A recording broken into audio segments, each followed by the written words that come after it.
Pružinový alebo penový matrac. Je jeden lepší ako druhý? Ja vás rada vítam pri novom videu a dnes si povieme výhody a nevýhody oboch druhov matracov. Matrace, ktorých jadro tvoria kovové alebo oceľové pružiny, sa označujú ako pružinové matrace.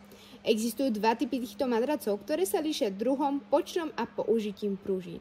Na trhu sa preto stretnete s matracmi s bonelovými a taštičkovými pružinami. V čom sa teda líšia? Bonelové matrace majú pružiny v tvare presýpacích hodín. Táto jednotnosť má svoje výhody a nevýhody. Výhodou je, že matrac si zachováva rovnakú tvrdosť počas celého používania. Jeho nevýhodou je však prenos tlaku. To znamená, že tlak vyvíjaný na matrac sa prenáša nielen na konkrétne pružiny, ale aj na pružiny v okolí. Tomuto sa však môžete vyhnúť, ak si zakúpite taštičkový matrac. Je to v súčasnosti najmodernejší pružinový matrac. Taštičkové matrace je možné zónovať a výsledkom toho je, že matrac má rôzne tvrdosti, ktoré zodpovedajú konkrétnym častiam ľudského tela. V oblasti ramien a bokov je matrac tvrdší ako v oblasti hlavy, kolien a členkov, takže udržiava chrbticu v jej prirodzenej polohe. A čo nám ponúkajú penové matrace? Sortiment penových matracov je v porovnaní s pružinovými matracmi pestrejší.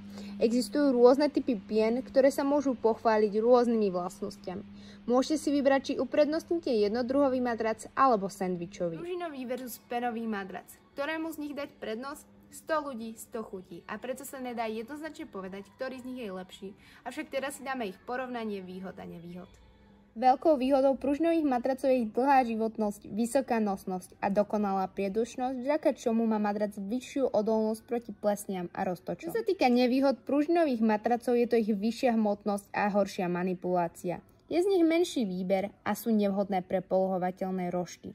Výhody penových matracov. Jednou z veľkých výhod je, že odľahčuje tlakové body, vďaka čomu sa dokonale prispôsobí krivkám vášho tela.